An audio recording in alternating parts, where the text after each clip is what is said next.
And we are set for the tail of the tape. At 34, Norris, 15 months older than Tyson, both under 6 feet, almost eye to eye. That's rare for both. At 218, Norris is 3 pounds below his heaviest ever. Tyson exactly where he was his last fight, and a slight 1-inch reach advantage. Tyson, key rules: no standing 8 count, no 3 knockdown. A fighter cannot be saved by the bell in any round. No contest before the end of the 4th. They go to the cards if an accidental headbutt occurs after the end of round 4. So here at the MGM Grand Garden in Las Vegas, Nevada, we are getting ready for the main event.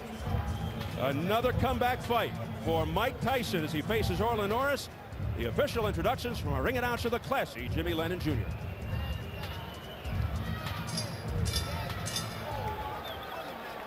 Ladies and gentlemen, a very good evening to you and welcome to the City of Entertainment, the MGM Grand in Las Vegas, Nevada.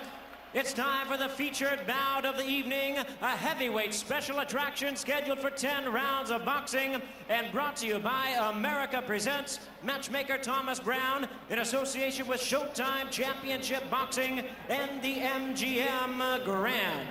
This featured bout coming your way is sanctioned by the Nevada State Athletic Commission. The chairman is Dr. Elias Ghanem. Commissioners are Glenn Carano, Lorenzo Fertitta, Dr. Luther Mack, and Dr. James Nave. The executive director is Mark Ratner. Physicians at ringside, Dr. Flip Omansky, Dr. William Berliner, Dr. Margaret Goodman. Timekeepers at the bell, also keeping count of the knockdowns. We have James Cabin and Mike Lachella. Introducing to you our 3 judges scoring this bout from ringside, all 3 from Las Vegas: Art Lurie, Dave Moretti, and Dalby Shirley.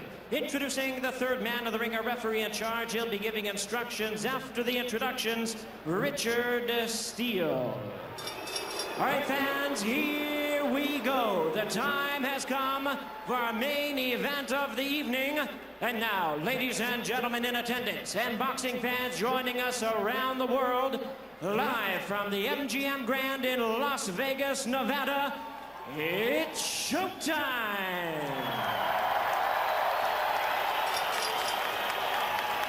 Introducing to you first on my right, fighting out of the blue corner, wearing gray trunks with black trim, fighting out of San Diego, California by way of Lubbock, Texas.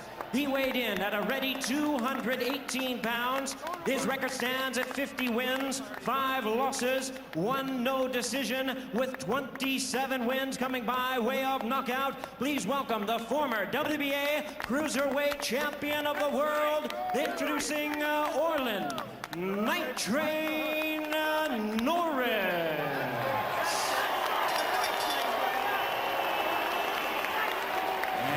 Presenting his opponent across the ring on my left, ready to fight out of the red corner, entering the ring wearing his traditional black trunks and hailing from Catskill, New York. He weighed in at 223 pounds.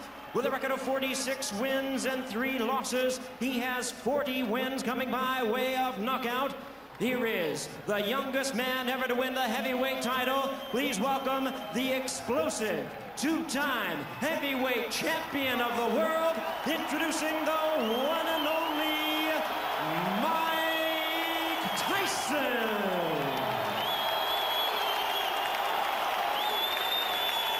Once again, a referee in charge, Richard Steele. Okay, you guys, I spoke to you both in the dressing room. I'm cautioning again, obey my commands at all times. Keep all of your punches in front of the man. Watch the low blows. Shake hands and good luck.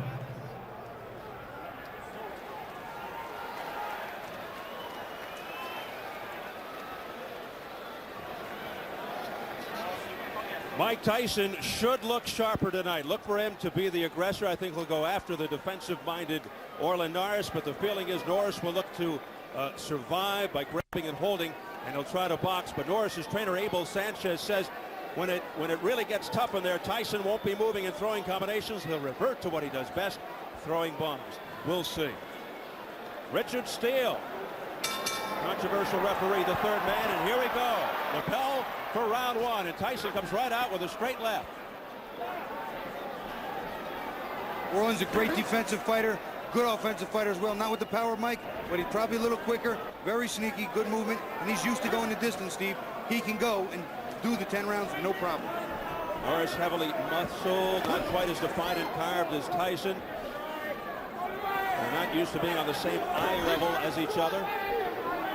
Both are heavily muscled and the same muscle type.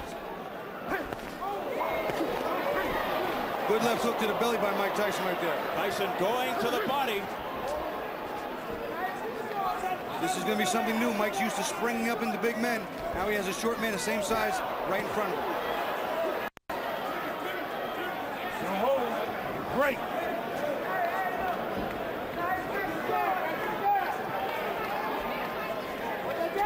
Notice right there, Orlin Norris also grabbed Mike's left arm on the inside and walked him counterclockwise away from that left hook.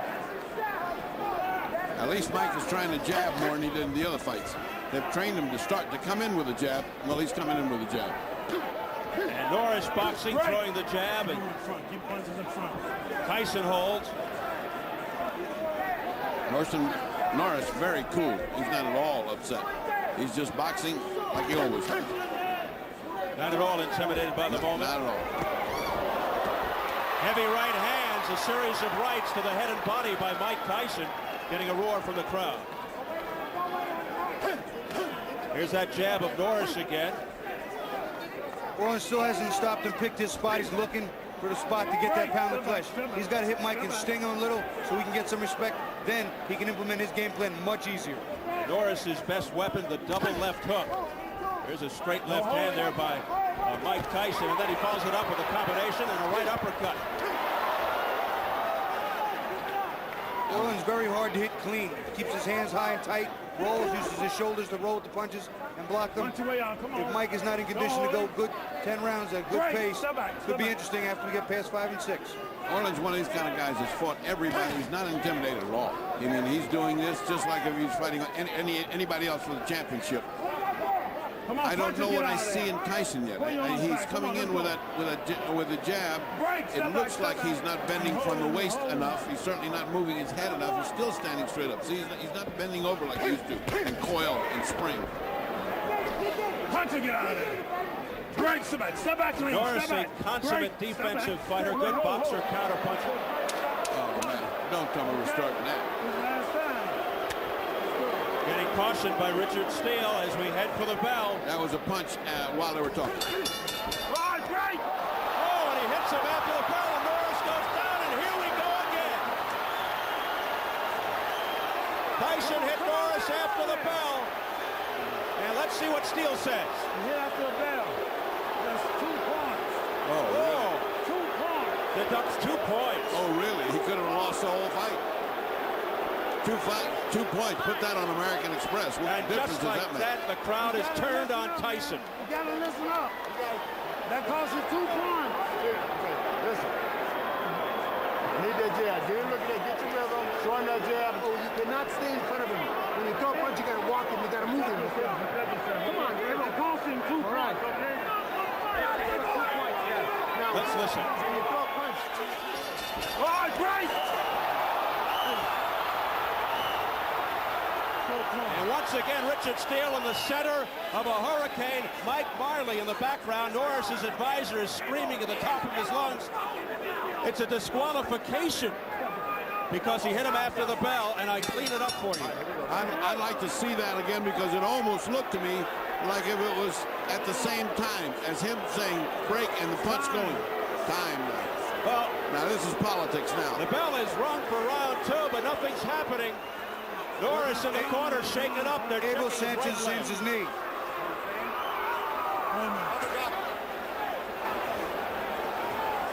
He's looking at his leg. He's saying his knee is hurting him. This is about a knee. This is not about anything else. It's the right knee of Norris. Unbelievable. This is not about his head. Dr. Flip Pomansky, the man with the goatee.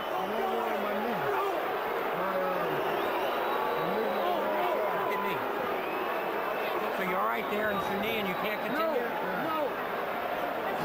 That's it. His knee. He can't continue. His head and he cannot continue. Oh, man. Can't make him continue. You know what? I This can't reminds make me. him continue. It's Now he goes over to the executive director of the Nevada Athletic Commission, Mark Ratner.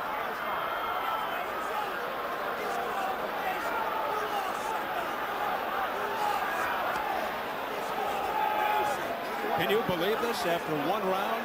I can believe anything in Tyson land. It doesn't seem like we're ever going to have a normal fight. There's Elias Ghanem. Boy, somebody's mad as heck.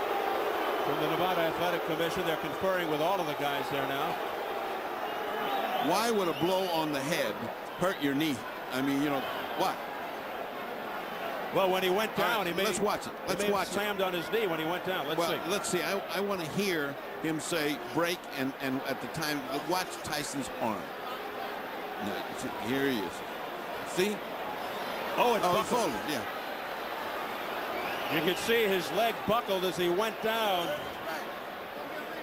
I'll tell you what, though, I'd like to see it at regular speed with the sound, because I think you hit him on the bell, right on the bell.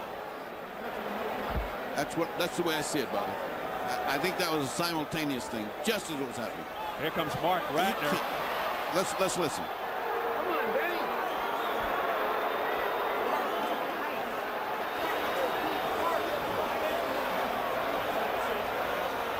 Now there's a lot of scurrying in the ring. They better put protection up. Here comes security. Boy, we've seen this scene before with a Tyson fight. Let's not see it again. They're forming a circle around Tyson. And you can hear the crowd chanting its displeasure now. And things are getting ugly again. There's Shelly Finkel, Tyson's advisor.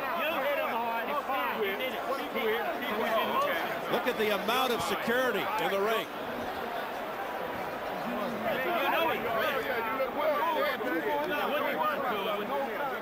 You were fine. This is fine. Well, everybody seems to be in the dark. Well, I've never seen anything stop because of a knee injury. Have you? I haven't. Nope. And I've been in it for 40 years. Well, we're dispatching the fight doctor into the ring. Maybe he can lend some insight into what's going on when he talks to people. And meanwhile, they're taping up the injured right knee of Orlin Norris, which buckled when he went down. At the end of round one, he was hit. It seemed after the bell by Mike Tyson. Mike Marley, Norris's advisor, screaming that it should be a disqualification and Norris should be the winner. You know, Steve, I got the impression that Mike was trying to jam the left uppercut up as the bell was going off. I don't know that it was just that it was a clean left hook after the bell conscious thought. I really don't. I mean, I'd like to see it again. It just all happened too fast. And when you start a punch, it's hard. But it's like the kid who cried wolf, Bobby. It's like, how many times can we see this happening with Mike Tyson? We will take another look. We'll show it again, but we don't want to leave the ring right now. Saga continues. Never an easy day. We want to stay right with this picture because anything can happen. But we will definitely show you a replay of the end of the first round. Again, I'm sure you'll see it several times again before this thing is over. So once again, Mike Tyson and controversy come together. Wish I could hear what Shelly Finkel was just saying.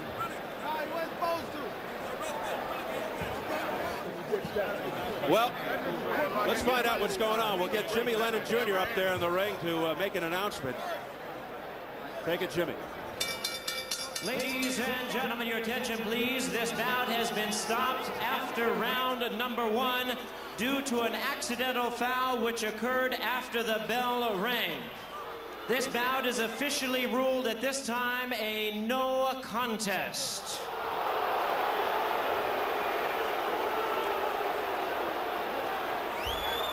Well, you heard it. The bout has been officially declared a no contest. The fight doctor, Ferdy Pacheco, is with Mike Tyson. Ferdy? All right, another night, another Tyson night. Give me your view of what happened. Did you throw the punch after you heard the bell? Well, you know, you were there. You saw it. It was simultaneous with the bell. And the punch wasn't that devastating. He could have continued. He quit on his stool, but I'll take him again in my next fight. I'll fight him right away. So let's fight him in December. I'd love to. All right, let me ask you something. How could a blow to the jaw hurt his knee? Listen, all right? He knew the next round I was going to put that heat on him, and he wasn't ready for that heat. All right, Shelly, can they do something legally to screw this up? Can they talk disqualification? No, they did already. They ruled it a no contest. It shouldn't have been that, but they did. We're ready to go back whenever Mike wants, and Mike said immediately. Your disappointment, I'm sure, was great. You've trained well. You're ready for a good fight. You're ready to come back in December against anybody. I feel great, and I just want to continue to fight one fight at a time and fight around 4 more fights and fight for the championship. Yes, sir. All right. If this so happens that it falls at December, you could fight this guy again. Would you be willing, Shelly, to fight Orlin Norris? Of course. Not me. Mike would fight him. No, but you're all right. Sure.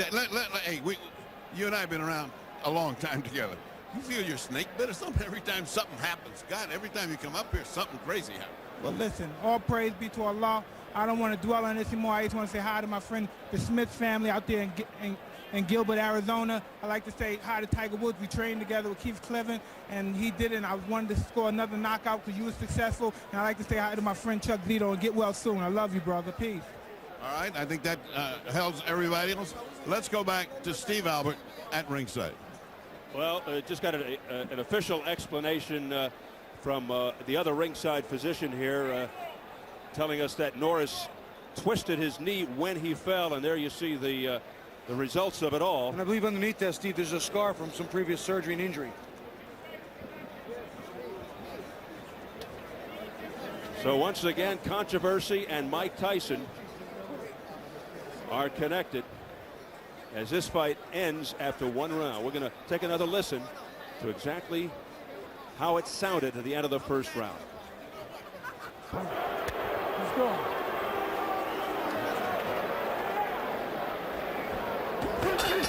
All right, break! He definitely hit him after the bell. He definitely hit him after the bell. I don't know if he heard it. I don't know what registered. It was definitely after the bell. It wasn't long after the bell, but it was after the bell. We've got to find out if Mike Tyson heard that bell.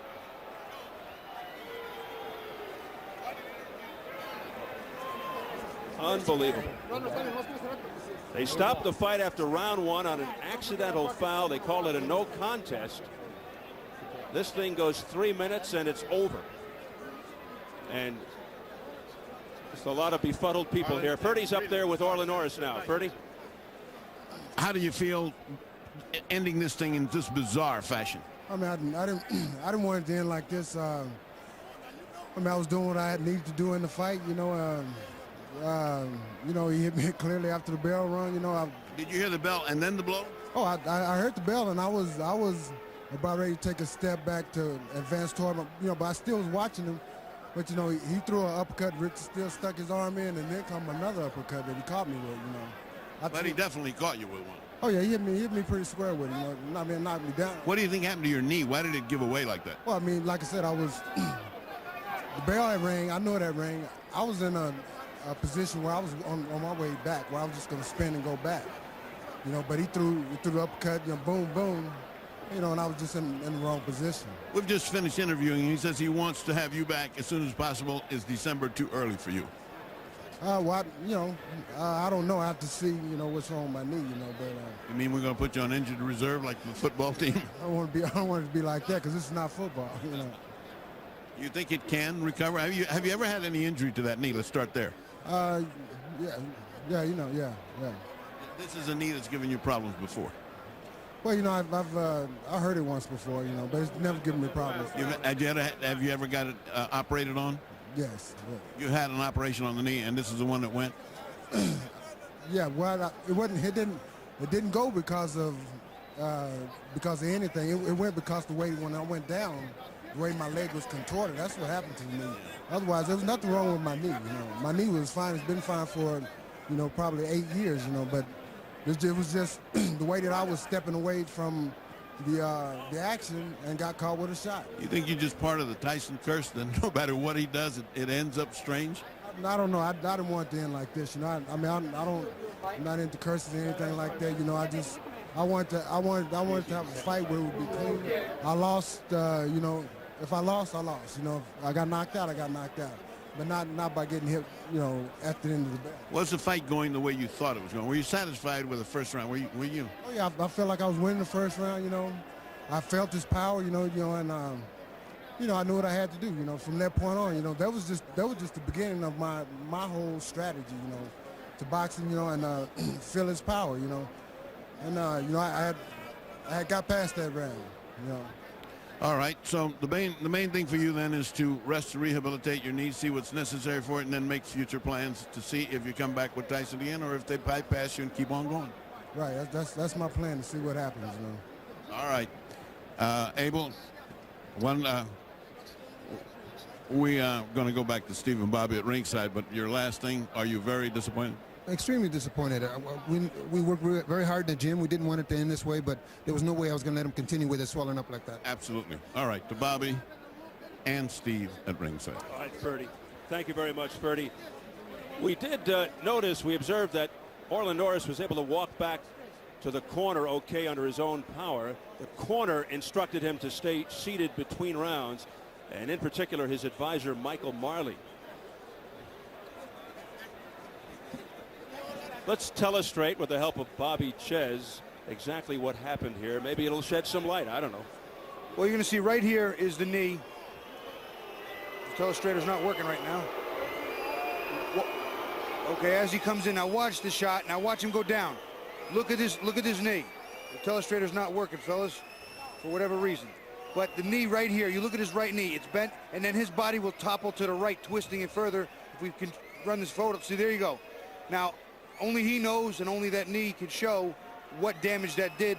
I've torn a ligament in my knee in a similar fashion, but he did get up and walk back. I know when I made my fall, I didn't get up and walk anywhere. How ironic that you remember in the Olympics, we'll get back to that in a second, but watch, he's getting up slowly. Let's see what he does here, Bobby.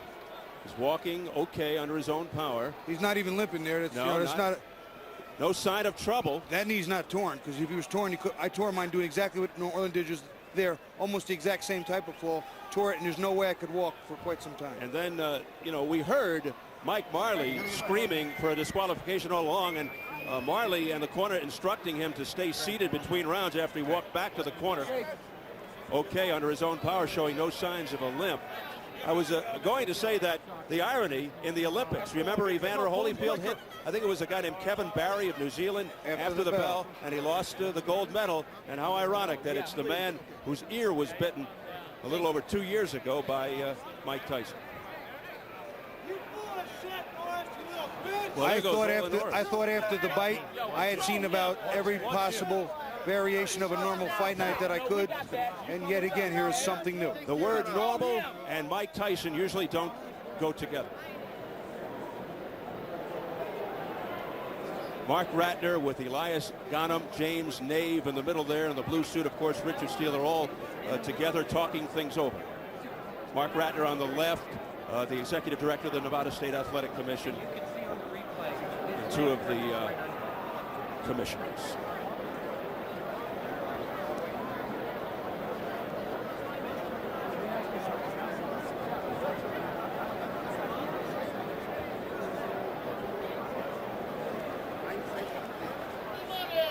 Lorenzo Fertitta with his back to the camera. You saw him.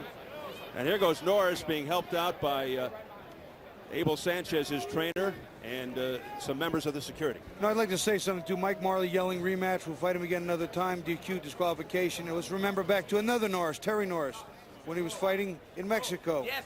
And what happened there? Was that Segundo Mercado fight or the Santana fight? It was a Santana fight. He hit Santana and hit not very hard. Santana went down, and we all thought, to a great degree, faked it just for a rematch, another purse and more money. And lo and behold, in that fight after the bell, Terry clearly hit him after the bell hard. Luis Santana, right? That's correct. And that was like a series of vicious after the bell situations for Terry Norris, and he was considered at one time one of the greatest fighters in the world. There were two disqualifications. The first one I thought was a lot of acting, by Santana. The second one was clearly a bad judgment call by Norris, but it's just maybe there's a curse on the Norris family. So 2 more blemishes for boxing this weekend. Prince Naseem Hamed and Cesar Soto's wrestling match last night, and now this contest. Just receiving word that after this meeting takes place, one of the commissioners, or Mark Ratner, will come to us and give us an explanation from their viewpoint as to what happened here tonight. And we're still scratching our heads trying to sort this all out and figure things out. How about Richard Steele? Always finds himself in the middle of this stuff. Unbelievable. And, of course, Mike Tyson, too. Even the Honorable Judge Mills Lane found himself sitting in the middle of one of them, too. Isn't that ironic, too? It happens to everybody. He was the referee in the ear-biting incident. Well, here's Norris relaxing in the dressing room afterwards with the ice pack on his right knee. Abel Sanchez. I had seen the scar there, too, and I think they talked about it, that it was injured at one time. That's been fine for the past 8 years. Not anymore. But, I mean, there are going to be people who say this is a convenient injury here now. They're upset. They're ticked off because they feel the fight should have been a disqualification in Norris's favor. And it becomes a no contest, and it results in a rematch. But, you know, to all due fairness, Richard Steele was slightly correct when he said an accidental foul, because Mike was in the middle of just trying to jam and get loose, and the bell had just rang, and it was less than a full second after the bell. You'll transfer down. Oh, yeah, and then you get the urine up there. The fight doctor is standing by with Mark Ratner. Ferdy? Mark Ratner, another bizarre night when Tyson fights. What is the last of the discussions? We're going to get the films. We got to hear the bell ourselves. We're going to review everything. We will hold the purse until we are able to review it. You mean there's still a chance that something could happen where Tyson would lose the fight on a disqualification? Well, we don't know. We don't know intent or anything right now. All we know is that Orlin could not continue because his knee was severely twisted. Well, that's not in doubt. No, that's not in doubt at all. The fight would have continued if he was mentally fine. He was mentally sharp. There was nothing wrong with the head blow, so the fight would have gone on. It was an accident in that he twisted his knee in an accidental fall. I mean, he was knocked down. No question about that. So that's nothing you can help, and there's nothing you can fake either. No, that's correct. There's nothing. Orlin will get paid tonight. We just want to make sure with Mike exactly when the punch was. We don't know. Would that cause him to have a fine? Would that cause him to lose the person? That's why we're going to review it on Monday. We'll have a special commission meeting and really check it out. Okay, that does not mean that this poor guy is going to have to come up before the commission again, like some Salem witch hunt. I mean, we're going to keep coming again. This is a bizarre intention. It's one of those things that happens in the fight game. Seems to happen to him a lot. It's the story of our lives here in Nevada, and but we'll review it and we'll do what's right. All right. You didn't answer my question. Does that mean that Tyson will have to come back up again? Again before the commission? I don't know if he'll have to come back, or we got to see the film and to make a. But what I'm saying, would his representative be just as good? Well, absolutely. We have to have somebody from the Tyson camp, and maybe it'll be Mike. But what we want to do is just take a look, because we just can't make a decision without seeing everything. Yeah. Well, I think it's bad and pathetic for us in boxing and for the general sport of boxing. We wanted a good fight. We deserved a good fight. Now, the question that comes almost to mind, all of you are here, why don't we just do this tonight? What are we waiting for Monday for? Well, because we have learned more than anything not to make hasty decisions, to really look at it away from everybody, and that's what we'll do. Well, you can get away from everybody. I don't mean to press you, but you can go back to a room and replay it. It's only a television tape. It isn't going to change from now until Monday. I mean, the result is going to be the same. You guys are here. There's an empty room. You sit down and you thrash it out. I mean, why keep everybody in suspense? It's something that the commissioners want to do, and that's the way we'll do it. Well, I regret that's going to hang fire till Monday. We got. It seems like boxing doesn't come up with quick answers to anything. Maybe you're correct in letting cool heads prevail. I don't think you're going to see anything different Monday than you're going to see today, and I don't think that it's necessary for you to make Mike go through more of that. I'm sure Orlin's not going to go through anything. You cannot do and give him a special treatment. I mean, he's just another boxer. Absolutely. We've already asked you if you're going to hold the purses. You've already answered it, haven't you? Yes. Clearly, haven't you? Yes. All right, so you are not going to hold Orlin Norris's purse. That is correct. And you don't know yet whether you're going to hold Tyson's purse until you see him. That is also all right, correct. that's what I thought you told me a few minutes ago. Okay. All right, and in the final analysis, we've had another strange night, which you could not do anything about. We could not do anything about, and apparently it's just heaven sent. This guy has got a black mark on him. He just can't just get through a fight. Thank you very much for coming and speaking to us, and we'll go back to Bobby and Steve at ringside. Thank you very much, Ferdy. We're going to go back and take another look at the fight again. The fight, 3 minutes, basically, and we'll voice it over here as we see it ourselves in past tense. Well, now, I'll tell you what, and I believe this. I was thinking it as the first round was coming to an end, which was in essence the fight. Mike Tyson was still not doing one thing enough, and that's the jab. We talked about the keys to victory. Mike was so successful when he was young, coming behind that double, triple, even quadruple jab, and then going from there. Here he's waiting on Orlin, looking to land the big one. Not doing enough jabbing. Early on he jabbed a little more. As we get into the second half of the first round, he doesn't jab as much. See, he's looking for the big one. Looking for the big hook, looking for the big right hand, looking for the big shots. I thought Norris was fighting a pretty smart fight here in the first round. I told people, I said, there's no such thing as an easy Norris. The whole family has a good sense of the fight game, good strong wills. They get in shape, they do what they're supposed to. They pay attention to their trade. He's a smart fighter, a good defensive fighter. I've seen him outbox men 6'4", 6'5", like Tony Tucker and Oliver McCall. Now, outboxing Mike's a different thing, but he was doing what he needed to, and he wanted to frustrate Mike. He wanted to get Mike to miss with the big shots, which he was doing. He was doing what he wanted to a degree, up until the foul, up until the bell, up until the twisted knee. I thought Mike was winning the first round by a little bit, but it was a very close round because there was not a lot of good action. Certainly Norris's best days behind him, but the same can be said for Mike.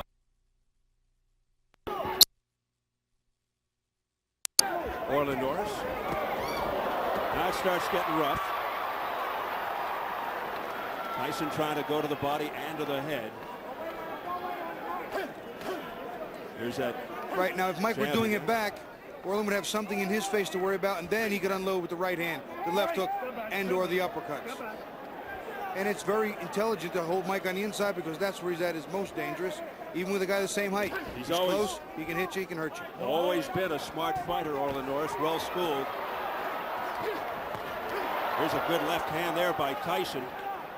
Under a minute to go. And if you're seeing this for the first time, brace yourself. It's another controversy for Mike Tyson coming up in a matter of seconds. Tyson missing with that right. Trying to end it with one punch. Come on, punch and get as out he did with Francois Botha back in January. All the years I spent sparring, all the years I spent fighting, both as an amateur and as a pro, there have been many instances where neither myself or my sparring partner or opponent heard the bell, and we just kept fighting. It had nothing to do with bad intentions, just our focus and our minds were clearly on one thing, and that was doing damage to our opponent.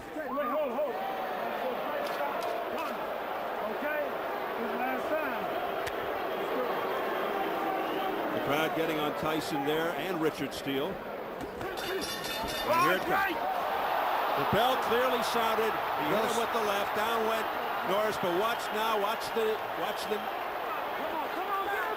As he gets up okay under his own power. No sign of a hobble or a limp. He deducts initially 2 points from He's standing on a fine now. Yeah. And you know what? The fact is, he may have twisted a little bit and said something in the corners that twisted my leg a little bit, but otherwise I'm all right. And that's when the brainstorm started between Abel Sanchez and Mike Marley and everybody else seizing an opportunity to double a payday. When you throw a punch, you gotta walk him, you gotta move him. Come on, Abel. All right. We're listening to what Abel Sanchez said there. Couldn't really make out what he said to Orlin Norris, but the knee wasn't involved in what I heard just now, though. That I will tell you. Well, I guess it's an oxymoron, but it's another black eye for boxing. Well, you know, Steve, it's unbelievable to me the amount of different types of things that we've seen over the years, many of them surrounding Mike Tyson, and they just come up with more. It's just unbelievable. I just can't fathom that this has happened again. And what was determined here? Nothing was accomplished tonight. Nothing was accomplished tonight. Nothing really. And now, what happens to Mike Tyson from this point on? Well, I know Dr. Nave doesn't particularly like him. So Dr. James Nave? He's part of the commission, and I'm sure they're going to hold another inquiry and this and this and that, and everybody's going to say, should he fight, should he not fight? I can't see. This type of thing happens in the gym every single day. Yeah. It really does. Something shady here, though. Something is definitely shady. Mike Marley, the advisor, former sports writer for the New York Post, went to work for Don King as a public relations man, went to work with the Norrises. He was managing Terry Norris for a while, advising now Orlin Norris. He was screaming at the top of his lungs with expletives, this should be a disqualification. Orlin Norris should be the winner. But it was he who advised Norris to stay in his corner. And not he also advised not just DQ, but immediate rematch, which leads me to believe that whether or not he was going to win the fight, whether or not he was doing well, and I thought he was doing well. Not relevant. The relevant thing here is another $800,000. There's no question it could come down to dollars and cents. Sometimes it's smart. I think when Terry fought Santana, I think it was clearly about getting another shot at the Bucks. Well, this was his biggest payday, $800,000, as opposed to his previous, which was $250,000 for Arthur Williams, and he would like another one. He'll probably ask for more money this time around, over $1 million. I don't know, and that's in the future. Well, we'll see what happens. Well, let's take a look at a recap right now of what we saw earlier tonight. At least we had a blazer in that first one. It was really an explosive fight as Garcia lost his title to Diego Corrales. The IBF Junior lightweight belt went to Diego Corrales from Sacramento. Stopped Garcia in the 7th round. That was a great fight. And then, of course, the Tyson-Norris fight declared a no contest after the end of the first round when Tyson hit Norris after the bell that ended the end of the first round. And then down went Norris. His right knee buckled, and his corner told him, don't go out for the rest of the fight. And it was declared a no contest after 2 points had been initially deducted by Richard Steele from Mike Tyson. And a hearing will be pending. The Mark Ratner and company will have to take a look at the tape as Ferdy Pacheco was pressing Mark earlier, and they'll determine the future. In 2 weeks, Showtime Championship Boxing returns to England to feature the American debut of the popular unbeaten southpaw, Joe Calzaghe, who is the latest title holder in the long line of British super middleweight royalty. Calzaghe defends his WBO crown against highly ranked Omar Shika in a special presentation Sunday, November 7th at 4:30 p.m. Eastern and Pacific. Another wild one with Mike Tyson. Seems like they all are. That'll do it for another edition of Showtime Championship Boxing. For the Fight Doctor, Ferdy Pacheco, Bobby Chaz, our entire crew, this is Steve Albert saying so long from Las Vegas, Nevada.